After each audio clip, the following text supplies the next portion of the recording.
Praise the lord. చేరవచ్చిన మీకు అందరికీ ప్రభువైన యేసుక్రీస్తు శుభాలు తెలియజేస్తున్నాను. ఈ దినము కొరకు ఏర్పాటు చేయవలసిన లేఖన భాగము అపోస్తల కార్యములు 16వ అధ్యాయము 1వ వచనం. పౌలు దెర్బేకును లుస్త్రాకును వచ్చెను. అక్కడ తిమోతి అను ఒక శిష్యుడుండెను. అతడు విశ్వసించిన ఒక యూదురాలి కుమారుడు. అతని తండ్రి గ్రీసు దేశస్థుడు. Praise the lord. దేవునికి స్తోత్రం. హల్లెలూయా, హల్లెలూయా, హల్లెలూయా, స్తోత్రం. Praise the lord. Shalom, maranatha. మీ అందరికీ ప్రత్యేకమైన వందనాలండి. Good morning, have a nice day. మీరందరూ క్షేమంగా ఉన్నారని నేను భావిస్తున్నాను. మీ యొక్క క్షేమ సమాచారం తెలియజేస్తూ ఉండండి. ప్రభు రాకడ సమీపంగా ఉంది. ప్రభు రాకడ కొరకు సిద్ధపడదాం. పరస్పరం ఒకరినొకరు ఎంకరేజ్ చేసుకుందాం. దేవుని స్తోత్రం. హల్లెలూయా. దేవుని వాక్యం వినడానికి మీరు సిద్ధపడి వచ్చారని నేను భావిస్తున్నాను. సిద్ధపాటు అనేది ప్రత్యేకంగా అవసరం లేదండి అని అనుకుంటలే. కొద్ది మనసును సిద్ధపరచుకొని చాలాసార్లు ప్రోగ్రాంలు అనగానే ఏదైనా డ్యాన్సో లేకపోతే ఏదైనా సాంగో ఏదైనా ఎక్స్పెక్ట్ చేస్తూ ఉండొచ్చు. కానీ మన కార్యక్రమంలో డైరెక్ట్గా వాక్యంలోకి వెళ్తున్నాం. మనం సాంగ్కి టైం ఇవ్వడం లేదు. సాంగ్ ఒక చరణం పెడితే బాగుండని ఒక ఆలోచన కూడా నా మనసులో ఉంది. కానీ అది జస్ట్ ఒక చరణం, ఒక 2 minutes లేకపోతే 3 minutes వచ్చే విధంగా ఒక చరణం సెట్ చేసుకుంటే కొద్దిగా అలర్ట్ చేసినట్టుగా ఉంటుంది కదా అని ఒక ఆలోచన ఉన్నప్పటికీ దానివల్ల ఒక 2-3 minutes కట్ కావడంలో మెసేజ్ కూడా కట్ అవుతుంది కదా, తగ్గుతుంది కదా అనేటువంటి ఒక ఆలోచనలో ఉన్నాను. సరే, దేవుని స్తోత్రం. హల్లెలూయా. చూద్దాం రాబోయే రోజుల్లో ప్రభు ఎలా నడిపిస్తాడో దానికి తగ్గట్టుగా మనం సిద్ధపడదాం. నిన్నటి ఎపిసోడ్లో మనం కొన్ని విషయాలు ఆలోచించాం. వ్యర్థం కాని ప్రవేశం. స్తోత్రం. మన చదువు వ్యర్థం కాకూడదు, మన ప్రార్థన వ్యర్థం కాకూడదు, మన సేవ వ్యర్థం కాకూడదు, ప్రభువునందు మీ ప్రయాసం వ్యర్థం కాకూడదు కాదా? బూడిదలో పోసిన పన్నీరు కాకూడదు. మన పరిచర్య ద్వారా ఏదో సమ్ బెనిఫిట్ ఉండాలి, ఏదో సమ్ ప్రయోజనం ఉండాలి. వ్యర్థం కాని ప్రవేశం అనే దాని గురించి మనం ఆలోచించాం. 5 విషయాలు నేను మీకు జ్ఞాపకం చేశాను. 5 విషయాలు ఏంటి అంటే, సేవ, ఆ ఎంట్రన్స్, లేకపోతే అక్కడ ప్రవేశించడం, ఆ ఊరికి వెళ్ళడం. ఇంకా చెప్పాలంటే second machinery journey is successful అని చెప్పడానికి. సెకండ్ మిషనరీ జర్నీలో థెసలోనికా లేదంటే మాసిడోనియా ఏరియా అనగా యూరోప్ కాంటినెంట్ అనగా గ్రీక్ ఇన్ఫ్లుయెన్స్ ఉన్నటువంటి ఏరియా. సిరియన్ లేకపోతే అరామిక్ అనేటువంటి మాటలు మనం ఇంతకుముందు ఎపిసోడ్లో కూడా నేను మీకు జ్ఞాపకం చేశాను. వాటిలోకి వెళ్ళలేదు. ఇప్పుడు సహకారులను పొందడం ద్వారా, సహకారిని పొందకపోతే నేను అధికంగా శ్రమ పడాల్సి వస్తుంది. నాకు కొంతమంది సహకారులు ఉన్నారు, వాళ్ళు సహకరిస్తున్నారు కాబట్టి నేను నిలబడుతున్నాను. అన్నీ నేనే చేసుకోవాలంటే నేను చేయలేను. 1 man షో బాగున్నట్టు ఉంటుంది, కానీ అది కష్టంతో కూడుకున్న పనే. మందిరాల్లో చాలామంది పాస్టర్లు, స్పీకర్లు అనబడిన పాస్టర్లు, వాళ్ళు స్వీపర్లు కూడా మారాల్సిన పరిస్థితి. నేను కొన్నిసార్లు స్వీప్ చేస్తుంటాను. స్వీపర్గా ఉన్నవాడే స్పీకర్గా మారగలడు. నేను స్వీపర్ని, అదే సమయంలో ఆ ప్రసంగ సమయం వచ్చేసరికి స్పీకర్ని అవుతున్నాను. స్పీకర్గా మారాలన్నా స్వీపర్గా మారాలని దేవుని కృప కావాలి. స్వీపర్గా మారినంత మాత్రం అదే తక్కువ పని నేను భావించాను. అది దేవుని సేవలో it's a part of God's work, God's ministry. దేవుని పరిచర్యలో భాగమైనప్పుడు మనం దాని గురించి ఎందుకు ఆలోచించాలి? దేవుని స్తోత్రం. హల్లెలూయా. అన్నీ చేద్దాం. స్పీకింగ్ అయినా, స్వీపింగ్ అయినా, ఇంకేదైనా, స్టిచ్చింగ్ అయినా, ఇంకా సెల్లింగ్ అయినా, ఇంకేదైనా ప్రభు కోసం చేద్దాం. ఆ వచ్చే ఇన్కమ్ సోర్సెస్లోంచి కొద్దిగా షేర్ చేద్దాం. పూర్ పీపుల్కి, ఫైనాన్షియల్లీ ఛాలెంజ్డ్ అయిన పీపుల్కి మనం వాళ్ళకి ఇద్దాం. తప్పే ఉంది. దేవుని స్తోత్రం. సహకారిని పొందడం ద్వారా అక్కడ సేవ కొరకైనటువంటి తెరవబడిన ద్వారం గుండా వాళ్ళు వెళ్ళారు. ద్వారం తెరవబడడం వ్యర్థం కాలేదు అని అర్థం చేసుకోవచ్చు. రెండోది, సంఘాలు స్థిరపడ్డాయి. Churches wear established. సంఘాలు కూడి రావడానికి మందిరాలు కట్టబడ్డాయి అని కాదు. మొదటి శతాబ్దం, 2వ శతాబ్దం, 3వ శతాబ్దం అంతా కూడా మందిరాలు కట్టబడిన అనుభవాలు. 4వ శతాబ్దంలోంచి మందిరాలు కట్టబడడం ఆరంభమైంది. కానీ ఇప్పుడంతా మంద మీద కాదు దృష్టి, మందిరం మీదే దృష్టి. అంత పెద్ద మందిరం అండి అబ్బో అనే విధంగా తయారైపోయారు. లక్షలు పెట్టి. కొన్ని సంవత్సరాల క్రితం ఒక మందిరం ఓపెనింగ్కి వెళ్ళాను నేను. నాకు తెలిసిన వాళ్ళు బలవంతం చేయబట్టి, అది మామూలు ప్రొటెస్టెంట్ చర్చ్ కాదు, ఇంచుమించు ఒక 20 సంవత్సరాల క్రితమే 1-2 కోట్లు పెట్టి దాన్ని కట్టారు. భారీ భవంతి, ఇట్స్ లైక్ ఎ ప్యాలెస్. వాళ్ళు భోజనం ఏర్పాటు చేశారు, అద్భుతం. ఇలా వాళ్ళు ఉంది కాబట్టి వాళ్ళు వేస్ట్ చేసుకుంటున్నారు. ఎందుకు చెప్తున్నారంటే మందిరం మీద దృష్టి పెట్టొద్దు, మంద మీద దృష్టి పెడదాం. మంద లేకుండా మందిరం ఉండడంలో అర్థం లేదు. చిన్న మంద భయపడొద్దు అన్నాడు కానీ చిన్న మందిరమా భయపడొద్దనిగా. దేవుని స్తోత్రం. సంఘాలు స్థిరపడాలి. 3వది మనం ఆలోచించిన విషయం, స్వర్గ దర్శనం కలిగింది. తాను బయలుదేరడానికి ముందుగా, తాను వచ్చిన తర్వాత, ఫీల్డ్లోకి ఎంటర్ అయిన తర్వాత ఆ డ్రీమ్ లేదా విజన్ రెల్మ్ ఓపెన్ అయింది. ఆ స్పిరిచువల్ రెల్మ్ ఓపెన్ అయి ఒక స్వర్గ దర్శనాన్ని పొందుకున్నాడు. అనగా ఒక నడిపింపు కొరకైనటువంటి, ఒక డైరెక్షన్ కొరకైన డ్రీమ్ అనుగ్రహించబడింది. దేవుని స్తోత్రం, హల్లెలూయా. అంతేకాకుండా మనం ఆలోచించిన మరొక విషయం, కుటుంబాలుగా కదిలి వచ్చాయి. 2 ఫ్యామిలీస్ కదిలి వచ్చాయి. లూదియా ఫ్యామిలీ వచ్చింది, జైలు అధికారి ఫ్యామిలీ వచ్చింది. ఈ 2 ఫ్యామిలీస్ విశ్వాస గృహంలో చేర్చబడ్డాయి. వారితో చేర్చబడ్డారు. అదృశ్యమైనటువంటి సార్వత్రిక సంఘములో సభ్యులుగా వాళ్ళు చేర్చబడ్డారు. దేవుని స్తోత్రం, హల్లెలూయా. అంతేకాకుండా 5వ విషయాన్ని మనం ఆలోచించాం. శత్రువు యొక్క కార్యాలు, అపవాది యొక్క కార్యాలు, the works of the devil. అపవాది క్రియలను లయము చేయుటకే, అనగా అంతము చేయుటకే, అనగా అదృశ్యం చేయుటకే, అనగా లేకుండా చేయుటకే మనుష్య కుమారుడు ప్రత్యక్షమాయను.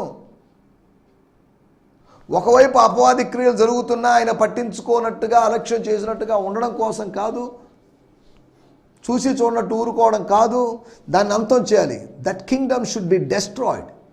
ఒక రాయి చేతి సహాయము లేకుండా, ఏ హస్తముతో ప్రమేయము లేనటువంటి ఒక రాయి తనంతట తాను వచ్చి, పరలోకం నుంచి వచ్చి, 3వ ఆకాశం నుంచి వచ్చి, అది పెద్ద పర్వతమంతగా మారి ముందున్న రాజ్యాల్ని తుత్తనీయలుగా చేసింది, పొడి చేసేసింది, పొట్టులాగా ఎగరగొట్టేసింది అని మనం ఒక దర్శనాన్ని గురించి దానియేలు గ్రంథంలో చూస్తున్నాం. స్తోత్రం. శత్రువు అంతమైపోతాడు. శత్రువు అప్పుడప్పుడు వచ్చి శోధించినా శత్రువు మాత్రం అంతం కావలసిన వాడే. శత్రువు యొక్క అంతం జరగాల్సిందే, శత్రు సంహారం జరగాల్సిందే. దేవుని స్తోత్రం, హల్లెలూయా. నిమ్రోదు తప్పించబడాల్సిందే, నాశనం కావాల్సిందే. గొల్లియాతు చంపబడాల్సిందే. పాతాళలోక ద్వారాలన్నీ ప్రభు యొక్క సంఘం ఎదుట నిలబడకుండా పోవాల్సిందే. దేవుని స్తోత్రం, హల్లెలూయా. వీటి గురించి 5 విషయాల గురించి మనం నిన్నటి ఎపిసోడ్లో మనం మాట్లాడుకున్నాం. రండి మనం ఈ సమయంలో దేవుని వాక్యాన్ని ధ్యానించుకుందాం. దేవుని వాక్యాన్ని ధ్యానించుకోవడానికి ముందుగా చిన్న ప్రార్థన చేసుకుందాం. ప్రార్థన. పరిశుద్ధమైన మా దేవా, మహోన్నతుడా, మహాగణుడా, మీ నామాన్ని స్తుతిస్తున్నాం. మాకిచ్చినట్టు మంచి దినము కొరకే మీకు వందనాలు, స్తోత్రం. మాకిచ్చిన ఈ నూతన దినము కొరకే మీకు వందనం చేస్తున్నాం. ఈ నూతనమైన దినములో మీ నూతనమైన కృపను అనుభవిస్తామనే నమ్మకం మాకుంది.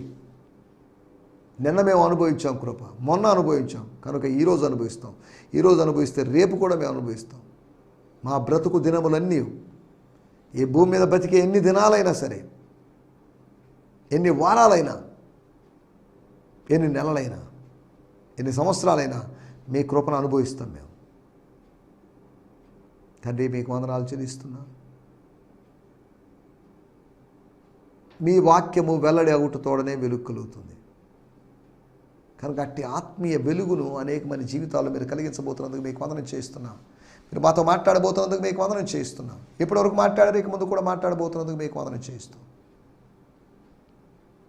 వింటున్న ప్రజలను మీరు దర్శించండి ప్రభువా. వినుటకు వేగిర పడువాడుగా వారు ఉండగలటో సాయం చేయండి. వీటి గురించి ఆలోచించగలటో సాయం చేయండి. వీటిని అన్వయించుకోగలటో సాయం చేయమని అడుగుకుంటూ యేసు నామములోనే ప్రార్థించగలుగుతున్నాం పరమ తండ్రి. ఆమేన్, ఆమేన్, ఆమేన్. దేవునికి స్తోత్రం. మీ అందరికీ వందనాలు. ప్రార్థన అయిపోయింది కాబట్టి కార్యక్రమం ముగించబడిందని కాదని అర్థం. ఇంకా మనకు సమయం ఉంది. మనం ఈరోజు ఎపిసోడ్లోంచి ఈరోజు కొరకు దేవుడు మనకు అందించబోయేటువంటి ఆత్మీయ మన్నాను గురించి ఆలోచిద్దాం. ఆత్మీయ మన్నాను మనం భుజిద్దాం. దాన్ని ఏదో వాసన పీల్చడం కోసం, అది ఎలా ఉందో చూడడం కోసం అని కాదు. ఆహార పదార్థాన్ని వాసన పీలుస్తూ కూర్చుంటే కడుపు నిండదు. దాన్ని మనం భుజించాలి. స్తోత్రం. హల్లెలూయా. చదువుదాం. అపోస్తల కార్యములు 16వ అధ్యాయము 1వ వచనం. పౌలు దెర్బేకును లుస్త్రాకును వచ్చెను. అక్కడ తిమోతి అనే ఒక శిష్యుడు నేను. అతడు విశ్వసించిన ఒక యూదురాలి కుమారుడు. అతని తండ్రి గ్రీసు దేశస్థుడు. అక్కడ తిమోతి అను ఒక శిష్యుడు ఉన్నాడు. తిమోతి అను పౌలు యొక్క శిష్యుడు ఉన్నానని కాదు. తిమోతి అనేటువంటి ఎవరో ఒకరి శిష్యుడు ఉన్నానని కాదు. తిమోతి అను ఒక శిష్యుడు. ఎ సర్టైన్ డిసైపుల్ వాస్ దేర్. స్తోత్రం. హల్లెలూయా. ఆయన అక్కడ ఎందుకు ఉన్నాడు? దేవుడు అక్కడ ఉంచాడు. తన నివాస స్థలం యొక్క పొలిమేర అది అని నిర్ణయించాడు. అక్కడ ఉండడం ఆయనకి ఇష్టం లేకపోవచ్చు, కానీ దేవుడు అక్కడ నిలబెట్టాడు. పౌలు అక్కడికి వెళ్ళడం దేవుని చిత్తం. పౌలుకి ఇష్టం లేకపోవచ్చు, కానీ పౌలు వెళ్ళాడు. నీకు ఇష్టమైన చోటు నేను నివసింపజేయగలడు. నీకు ఇష్టమైన చోటుకి నేను తీసుకుని వెళ్ళగలడు. నీకు ఇష్టమైన చోటు నుంచి ప్రజల్ని దేవుడు నీ కోసం తీసుకొని రాగలడు. ఇవి మనం అర్థం చేసుకోవాల్సిన విషయం. తిమోతి అనేటువంటి ఒక శిష్యుడు ఉన్నాడు. మన టైటిల్ చూడండి, తిమోతిను లేవాలి. Timothy should rise. అంటే దాని అర్థం ఏంటి? మొట్టమొదటి మిషనరీ ప్రయాణంలో తిమోతి జీవితంలో ఏదో జరిగింది.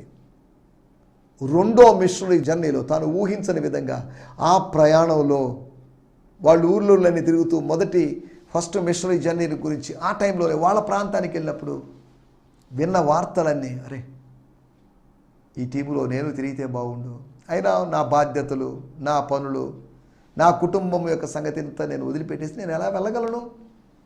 కుదరదు అని తిమోతి భావించుంటాడు. కానీ ఒక సమయం వచ్చింది, తనన్నింటిని వదిలిపెట్టుకొని ప్రభువుని, లేకపోతే ప్రభు దాసుడైనట్టు పౌలుని వెంబడించాల్సిన పరిస్థితి. అప్పటి వరకు చేపలు పట్టుకుంటున్నారు, వలలు బాగు చేసుకుంటున్నారు, ధోనిలంతా శుద్ధి చేసుకుంటున్నారు, కుటుంబాలతో గడుపుతున్నారు. కానీ యేసు ప్రభు వచ్చి పిలిచాడు, హలో రండి, నా వెంబడి రండి. చాలు, మనుషుల వెంబడి వెళ్ళింది చాలు, మతం వెంబడి వెళ్ళింది చాలు, వ్యాపారం వెంబడి వెళ్ళింది చాలు, కుటుంబాల వెంబడి వెళ్ళింది చాలు. Stop all these things, come and follow me.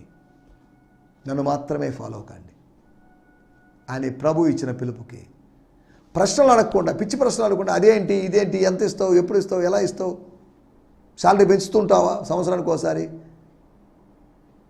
స్తోత్రం అనే ప్రశ్నలకు తావు లేకుండా. అబ్రహాము జీవితంలో కూడా ఇదే జరిగింది. దేవుడు పిలిచాడు, వచ్చేసాడు, ప్రశ్నలు వేయలేదు. మనమైతే వాళ్ళు విశ్వాసాన్ని బట్టి మౌనంగా ఉన్నారు, లోబడ్డారు. కానీ మనం విజ్ఞానాన్ని బట్టి వెర్రి ప్రశ్నలు వేస్తుంటాం, 1000 ప్రశ్నలు వేస్తుంటాం. దేవుని స్తోత్రం. మనం ఆలోచిస్తున్న విషయాలు. తిమోతిలు లేవాలి. పౌలులు లేచారు కాబట్టి తిమోతిలను లేపాల్సిన అవసరం ఉంది. Paul first generation, Timothy next generation or second generation. Moses first generation, Joshua next generation. Elijah అనగా ఏలియా first generation, Elisha is the next generation. Elisha అనేటువంటి వ్యక్తి రెండవ తరం. దేవుని స్తోత్రం. హల్లెలూయా. అనగా సెకండ్ జనరేషన్ కూడా లేవాలి. ఫస్ట్ జనరేషన్ ఉండగానే, ఫస్ట్ జనరేషన్ అయిపోయిన తర్వాత సెకండ్ జనరేషన్ లేవాలని కాదు. ఫస్ట్ జనరేషన్ ఉండగానే, స్తోత్రం, సెకండ్ జనరేషన్ ప్రభువు కోసం లేవాలి. లేపబడిన వారే కొందరిని లేపగలరు. పడిపోయిన వాళ్ళు ఎవరిని లేపలేరు, వాళ్ళనే లేపాలి. కాబట్టి ప్రభువు చేత ఎవరైతే లేపబడతారో రేపబడతారో అటువంటి వారు లేపగలరు, రేపగలరు. దేవుని స్తోత్రం. హల్లెలూయా. నేను ఆలోచిస్తున్న విషయం, నేను చనిపోతాను, తర్వాత ఈ పరిచయం ఎవరు తీసుకువెళ్తారు? Who will take care of this ministry? నాకు కుమారులు లేరు, అలాగే కుమారులు లేరని బాధపడాల్సిన అవసరం లేదు. చాలామంది పాస్టర్లకు దేవుడు కుమార్తెలను ఇచ్చాడు, కుమారులు కలిగిన పాస్టర్లు కూడా ఉన్నారు. కుమారులందరూ పాస్టర్లు అవుతున్నారంటే అది కూడా లేదు. ఏ 30% 40% అవుతున్నారు. అది కూడా పిలుపు కలిగి కావడం లేదు, ఇక తప్పదు కాబట్టి అవుతున్న వాళ్ళు ఉన్నారు, అది వేరే విషయం. స్తోత్రం. తిమోతిల అవసరం ఉంది, మనకు సర్వీస్ చేసేటువంటి వాళ్ళ అవసరం ఉంది. పౌలు యాజకుడు లాంటోడు, తిమోతి లేవి లాంటోడు. లేవి గోత్రములో నుంచి, లేవి గోత్రానికి యాజకత్వపు క్రమాన్ని, యాజకత్వ నిర్వహణ బాధ్యత వాళ్ళకి అప్పగించబడింది. కానీ అలాగనే అందరూ లేవీలు యాజకత్వం చేస్తారని లేదా చేయాలని రూలే లేదు.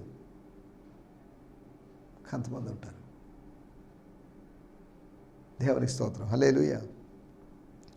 తిమోతిని లేవాలి అనే మన టైటిల్ మీకు అర్థమైంది అనుకుంటాను. టైటిల్ అర్థమైతే, టైటిల్ అర్థం చేసుకోగలిగితే మనకు కొన్ని విషయాలు కూడా అర్థమైతే నేను మీకు త్వరగా 4 విషయాలు మీకు జ్ఞాపకం చేస్తాను. తిమోతిని లేవాలి అంటే ఎటువంటి వాళ్ళు లేవాలి? when we speak about raising of Timothys, what does we mean? We mean second generation should rise. దేవుని స్తోత్రం. హల్లెలూయా. అనగా ఈ పరిచర్య, మన పరిచర్య, ఇప్పటి వరకు అనేక తరాలు గడిచిన పరిచర్య, 20 శతాబ్దాలు గడిచిన పరిచర్య, 21వ శతాబ్దంలో, 22లోను, 23, 24, 25వ శతాబ్దంలో కూడా కొనసాగుతుంది. మనకు తెలియదు, మనకు తెలిసే అవకాశం లేదు, మనం ఎవరు ఉండవు. 25వ శతాబ్దంలో కూడా అలాగా టీవీలో వాక్యం చెప్పేవాళ్ళు ఉంటారు. అప్పటిదాకా ఎక్కడ ఉంటుందండి? ఏమో నాకు తెలియదు. ప్రభు రాకడ ఎప్పుడు జరుగుతుందో నాకు తెలియదు. ఆయన ఎప్పుడు సూచనలు నెరవేరుతున్నాయి, వాస్తవమే. కానీ అలాగని ఖచ్చితంగా పలానా టైంలో వస్తాడు, పలానా రోజు ఉదయం 7 గంటలకు వస్తాడు, 7:50కి వస్తాడని ఖచ్చితంగా చెప్పడానికి ఎటువంటి ఆధారాలు లేవు మన దగ్గర. ఇలా రకరకాల డేట్లు నిర్ణయించి ఫెయిల్ అయిపోయిన వాళ్ళు ఉన్నారు. మనకు డేట్ సెట్టింగ్లోకి వెళ్ళడం లేదు. ఎందుకంటే అవన్నీ స్తోత్రం. తిమోతిని లేవాలి అన్నలో ఉద్దేశం, తిమోతిని కనుగొని, తిమోతి అనే శిష్యుణ్ణి కనుగొని, తిమోతి అనేటువంటి ఒక యవనస్తుడని కాదు, తిమోతి అనేటువంటి ఒక శిష్యుణ్ణి, తిమోతి అనేటువంటి ఒక ఫాలోవర్ని. శిష్యుడు అంటే ఏమని అర్థం? 11వ అధ్యాయం 26వ వచనం ప్రకారం తిమోతి ఒక శిష్యులు, క్రైస్తవులు. Timothy was a Christian. క్రీస్తును కలిగిన వాడుగా మారినటువంటి తిమోతి. యూదా కల్చర్ తెలుసు ఆయనకి, జూయిష్ కల్చర్ తెలుసు, గ్రీక్ మిథాలజీ తెలుసు, జూయిష్ మిథాలజీ తెలుసు. ఈ మిథాలజీస్లో బోల్డ్ ఉన్నాయి.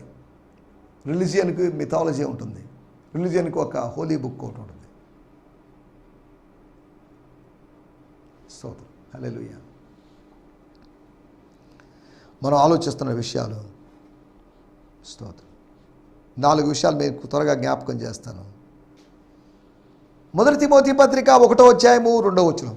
విశ్వాసమును బట్టి నా నిజమైన కుమారుడు తిమోతికి శుభమని చెప్పి రాయి. నా నిజమైన, my true son in Christ, నా నిజమైన కుమారుడైనటువంటి, నా భౌతికమైన కుమారుడని కాదు, నా నిజ కుమారుడైనటువంటి, మై ట్రూ సన్ అయినటువంటి, నేను చదువుతున్నాను 1 తిమోతి పత్రిక 1వ అధ్యాయము. Timothy, you are my true spiritual son in the faith.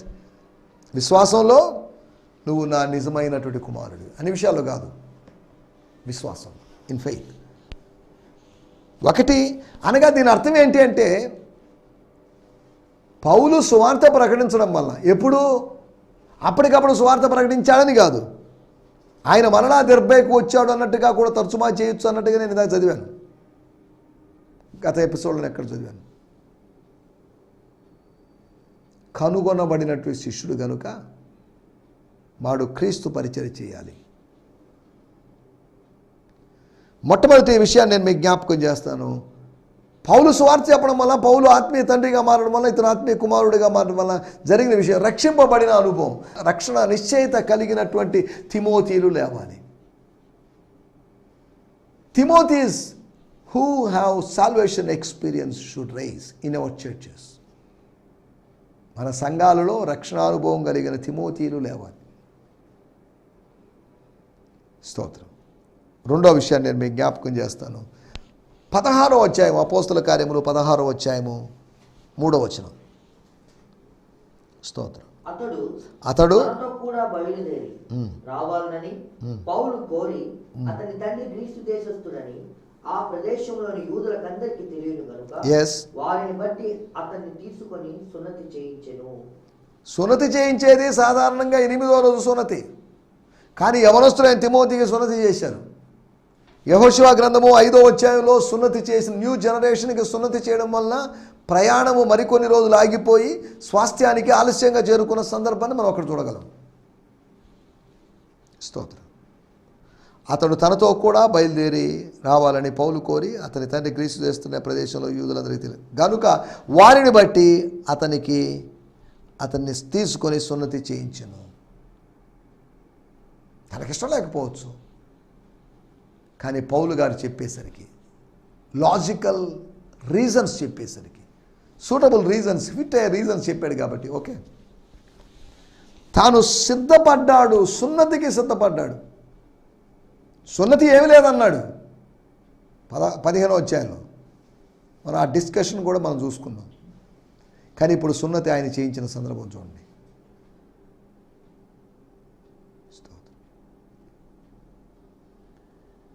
మనం ఆలోచిస్తున్నట్టు విషయం, సిద్ధపడిన వాళ్ళుగా, ప్రిపేర్డ్ అయిన వాళ్ళుగా, రెడీగా ఉన్న వాళ్ళుగా ఉన్నట్టు వాళ్ళు కావాలి. ఈరోజు సోమరిపోతులుగా ఉండి సిద్ధపాటు లేని వాళ్ళుగా ఉన్నారు.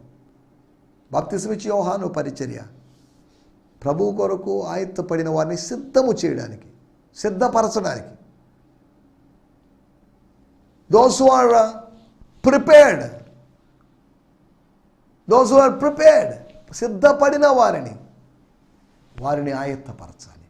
దేవుని స్తోత్రం. హల్లెలూయా. ఒకటి, అతడు రక్షింపబడిన వాడుగా ఉండాలి. తిమోతీలు రక్షింపబడాలి. మన సంఘ యవనస్తులు రక్షింపబడాలండి. రెండోది, వాళ్ళు సిద్ధపడిన వాళ్ళుగా, సేవకు సిద్ధపడిన వాళ్ళుగా ఉండాలి. మేము చదువులండి, మేము ఉద్యోగం అండి, పెళ్ళండి, ఇప్పుడు కాదండి, కాదు. సిద్ధపడినటువంటి అనుభవం, సిద్ధులో నూనె కలిగినటువంటి అనుభవం, దీపములు వెలుగుచున్న అనుభవం. స్తోత్రం. హల్లెలూయా. సిద్ధపడినటువంటి వాడుగా ఉండాలి. మూడో విషయం, 2 తిమోతి పత్రిక 1వ అధ్యాయము 6వ వచనం. 2 తిమోతి, 2 తిమోతి అంటే అపోస్తలుడైన పౌలు తిమోతికి రాసిన 2వ పత్రిక అని అర్థం. ఆ హేతువు చేత నా హస్త నిక్షేపము వలన నీకు కలిగిన దేవుని కృపావరము ప్రజ్వలింప చేయవలనని నీకు జ్ఞాపకము చేయుచున్నాను. I am writing to encourage you to fan into a flame and rekindle the fire of the spiritual gift God imparted to you when I laid my hands upon you.